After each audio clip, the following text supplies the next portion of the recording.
Greetings, YouTube. Today I'm looking at the game FrontierSpace. Now, I have done a video on this game before, and specifically about their tone-deaf treatment of gender pronouns in their product. Because not only did they decide to stick with the neutral male pronoun, but then declare that they're doing that because, it's just too hard how to use the singular they that has existed since the 16th century. And yet they can convert everything to metric without a problem. So one of these things is really easy. The other one is nigh impossible. So I entered this a little jaded, but I really want to like this game because I love Star Frontiers, and Star Frontiers is the inspiration for FrontierSpace.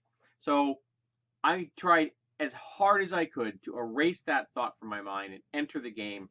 And I'm going to be looking at the table of contents here as basically my show notes, just so I can go over a few things. So this is a D20 mechanic, rather a D100 mechanic system. And it's interesting, they're not using 1 to 100. They're using 0 to 99 because this is a roll under mechanic. I kind of like that. It's a very slight difference of how you look at the mechanic, but I don't know if I've ever encountered anyone that actually overtly said it's supposed to be from 0 to 99. So that's what you got. And you have your abilities in the game, and the abilities are, sorry, I had a cat distracting me earlier. Here we go.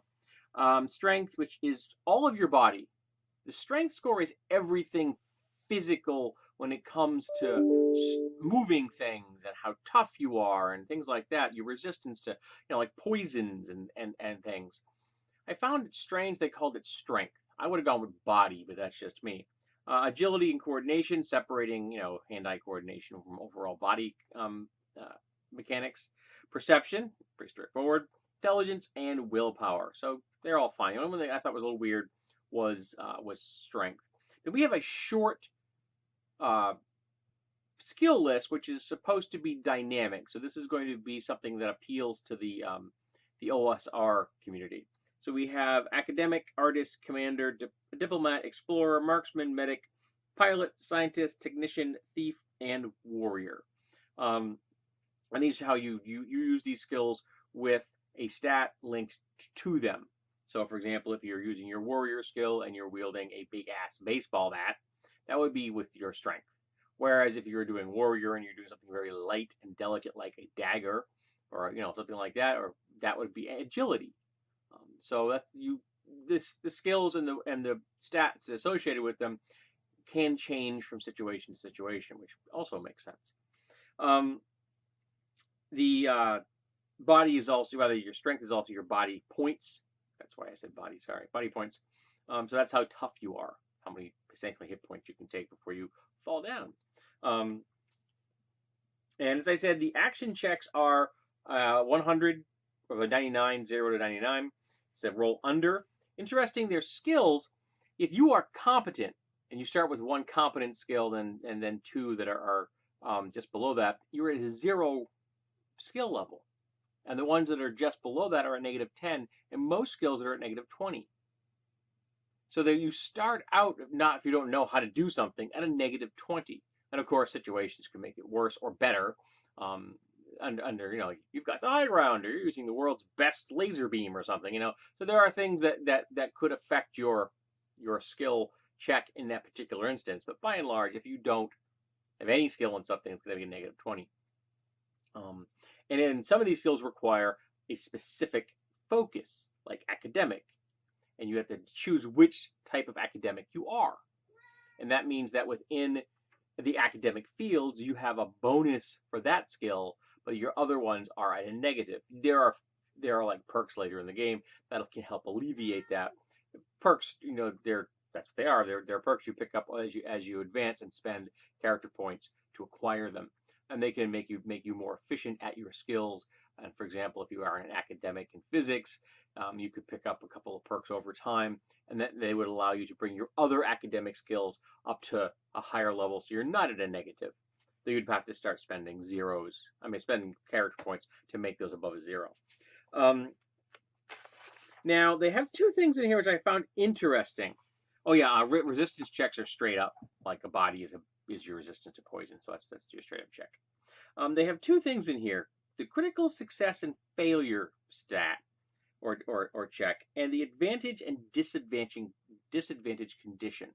Now, if you roll your percentiles, and all the dice in this game are going to be D10, so your weapons may do a full D10 or multiple D10, like their laser pistols can be tuned to be more powerful or less powerful, depending on how much power you want to use. Or you could do like a half die in case you're an average person punching someone. You're not particularly good at punching people. Punching isn't a great attack in real life. So everything's D10, so get your D10s out. It's not a dice bowl, but you're still going to need some. But if you roll 2 of the same number and you succeed, so say you had a target number of 40 and you rolled a 33, that is a critical success. Congratulations. But if you failed and rolled double, so say again your target number was 40 and you rolled a 66, well, that's a critical failure. That seems like it's going to come up fairly often, in my opinion. That seems like it's going to be a more common occurrence than, say, 5% like the D20 system uses, essentially, for a critical success for most things. And some people don't even use critical failures in that system. Some people do. They usually just say fail. Now, they also have conditions called a disadvantage and advantage. And what those mean is that you can choose to change the numbers to your advantage under the advantage condition, or to your disadvantage under the disadvantage condition. So using my prior example, say you're trying to get target numbers 40 or under, and you rolled a 63, but you are currently under the advantaged condition, say because of a perk or because of a racial feature or something. You could then take that 63 and go, book, it's now a 36. You succeed. And if you are under the disadvantage condition, that also counts. So if, again, your target number is 40, you roll a 36, you're like, woohoo, I succeed. But then your GM says, now remember, you're currently under the disadvantage condition. You then have to reverse that, and now you have a 63. You've failed. Now, here's the thing I find fascinating. This isn't a critique. It interests me. The critical success and failure feature is doubles. The advantage and disadvantage system lets you swap numbers, but if you roll doubles and achieve a critical success or critical failure, being under the disadvantage or advantage condition means nothing. 33 is 33. 99 is 99. So it seems strange that they kind of collide like that. I'd be really fascinated if somebody could tell me why they chose that particular mechanism. Because I'm reading it, and I read it a couple of times, and I'm like, the disadvantage and the advantage system kind of negates the critical success and failure system, doesn't it? But because it's going to happen as often, regardless of whether you're advantaged or disadvantaged, I don't think it's going to have a real major effect on the game. I just find the mechanic a little interesting. For example, the first thing I thought of is you roll 2 sets of dice if you're under the disadvantage or advantage condition, and you would then pick the better or worse depending on which of the 2 conditions you're under. And that would seem to be less likely to have a double negate that secondary mechanism, the condition of disadvantaged or advantaged. I apologize, I'm going deep on this. I just found it fascinating. I really did. Okay, back to looking at the stuff in the book. Next, we get into your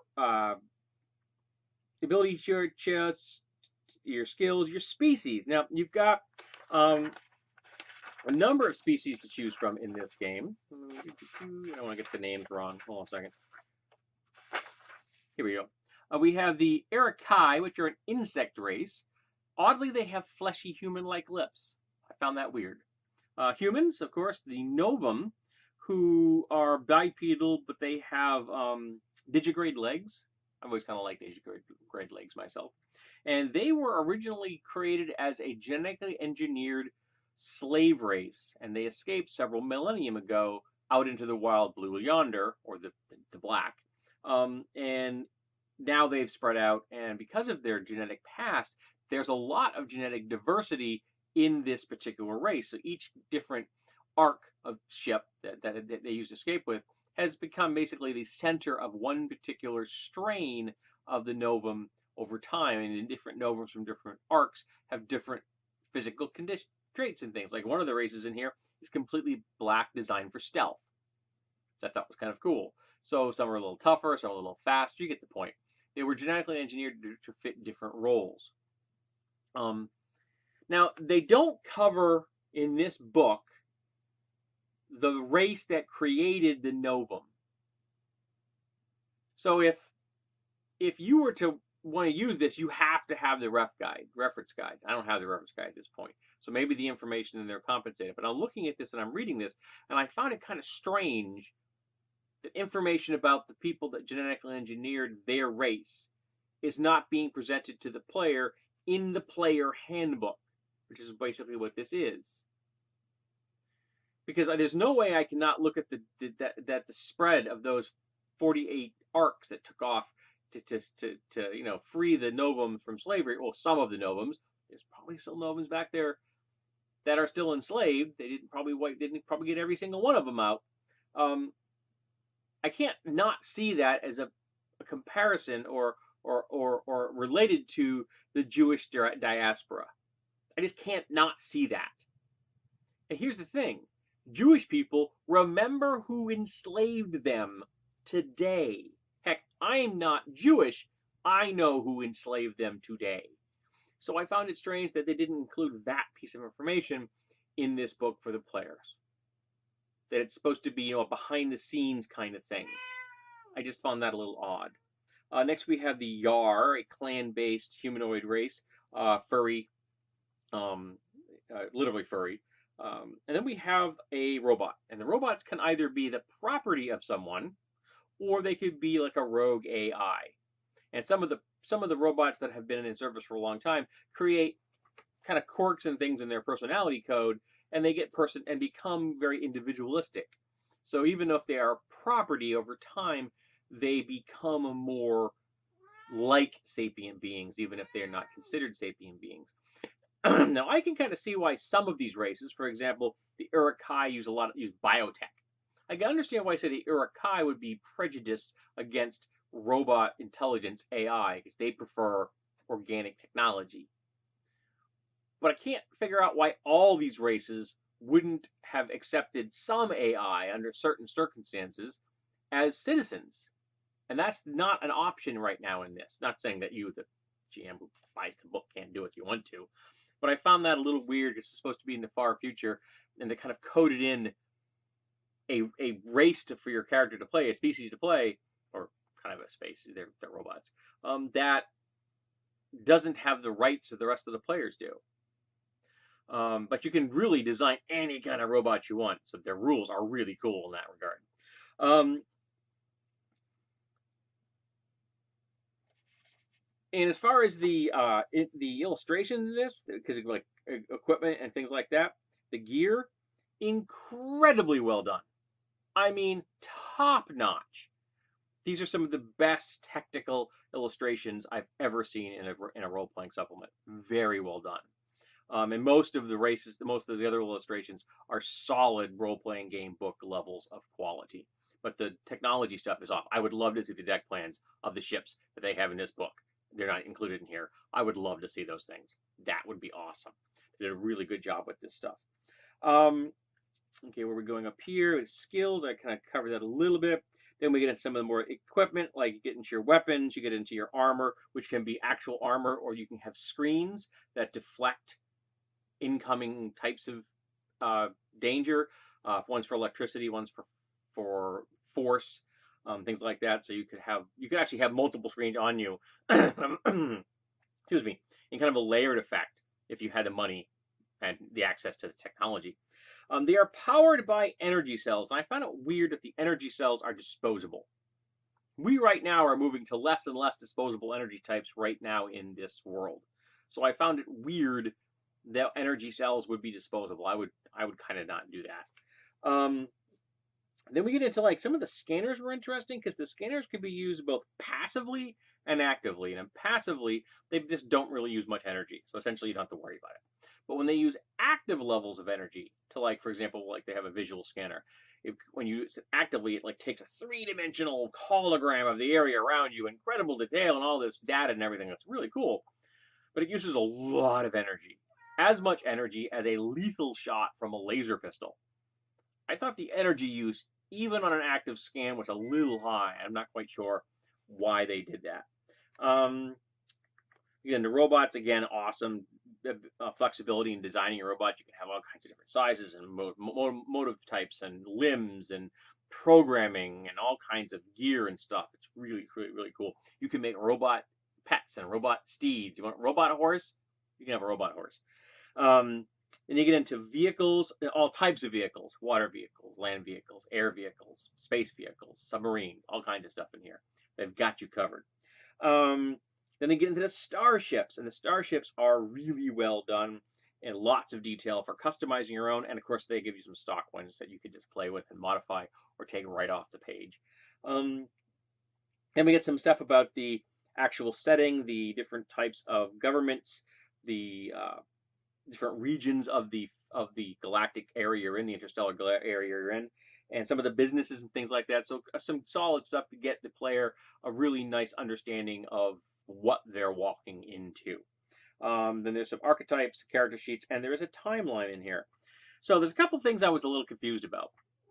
The races are all hominid, with the exception of like the robot, which don't have to be hominid. But many of the illustrations show hominid robots. I find that weird because in like Star Trek and Star Wars and Doctor Who, all of those aliens are being played by us. So the man in suit thing, or this man with or woman with funny things on their face, makes perfect sense. Though I can't really explain why plant people in 2 had mammary glands. That one's always confused me a little bit. But this is a game that is entirely contained inside your mind. So why are we limited to hominids? And they kind of hint at that. Why are all the races hominids? Maybe so and so this for this reason or that reason. So they sowed a few seeds in there for a GM to look at. And I'm assuming that there may be more information in the ref guide. I may pick up the reference guide just for this, the referee's guide just for the purposes of understanding the game to a greater degree. But the inspiration for this is Star Frontiers, where there were 2 hominid races, and all the rest were really freaky, weird things, like blobs with tentacles, and insects that were built like centaurs, and sapient worms, and the Ossicar they were like this spindly race with like 4 legs and 4 arms and a head, and a little tiny head with an antennas. It was very strange looking, but very cool. The Yazaran were the closest to humans, but they were essentially flying squirrels in their big flappy arms and things like that. So there was a lot of variety in there, because the sky's the limit when we're just dealing with our imagination. So why are all the races hominid? I found that strangely conservative, and I don't grasp it. And then at the end, the timeline, I started to read it. I didn't finish the entire thing, I freely admit you. Sometimes I get into timeline, sometimes I don't. And they talk about humans coming to the region of space that the game is set in. And they comment about coming from another galaxy. Now, in the information contained in here, they give the fastest ship, which has this thing called a Nova drive. The fastest ship can do 3 light years per day. At 3 light years per day, it's going to take you 2,200 years to come from the nearest star system to Earth. So here to Andromeda, and that's that star system, the closest galaxy. That's a big distance, 2.5 million light years. And Andromeda is our closest galactic neighbor. And the communication system in here, which is faster than the ships, which makes sense, is the top speed for that is like 3 light years an hour for a message to get from point A to point B. So that's like 75 years to call home. I found it strange because a lot of this is harder than Star Trek. Star Trek, not hard science fiction, but harder than Star Trek. And yet that really struck me like weird. Why are they talking about galaxies? There are 250 billion stars in the Milky Way. That's enough space to play in. You don't need to be hopping over to the nearest galaxy for more space. They don't include Earth in here. I found that a little strange. I like Earth. I think Earth and its old decadent ways, or however you want to, maybe it's a nature reserve or something at the point in the future, who knows. They don't specify how far in the future it is from here, just that humans show up in year X on their scale of time. So yeah, I found that a little strange.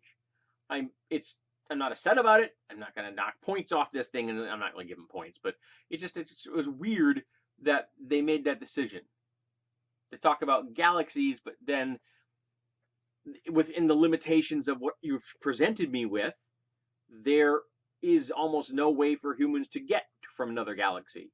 2,200 years is a really long haul. And at 75 years to call home and say, hey, this is a nice place. You should come join us. Okay, my great, great, great, great to the 14th power descendant will say hello when you arrive. So yeah, weird. But overall, I think it's a solid game using a percentiles system, and lots of people out there like percentile systems. They're quite popular. I believe that, if I remember correctly, the original Star Frontiers used one. I found the races a little conservative. I found some of the discussion of the timeline a little weird.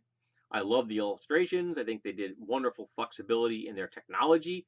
I wouldn't be surprised if some of the people involved in this are engineers themselves. It had that kind of a flavor to it.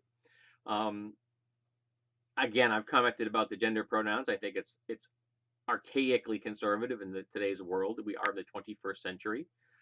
But all in all, it's a solid system, and I probably will get the reference guide just so I have a referee's guide, rather. So I have a fuller grasp of the system, and there will eventually be a follow-up to this, though I'm not going to be 100% sure when I'll be picking that up. Probably my next Google payment. But yeah, it's a good game. I think it in many ways brings the spirit forward from Star Frontiers, but I still think Star Frontiers has a certain flavor that I love that I didn't find here. And it's a very personal thing. I can't tell you why. And it's not a critique of this. Everything's different. Nobody likes this. Not everybody likes the same flavor of ice cream. Some people don't even like ice cream.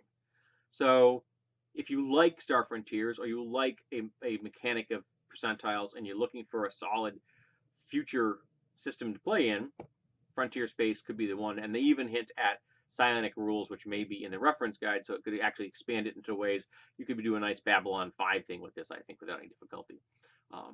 So there you go, folks. I liked it. I'm glad I read it. But it does have a certain caveats tossed in there, and I've told you what they are. And Mandarin has apparently decided to settle down and say goodbye.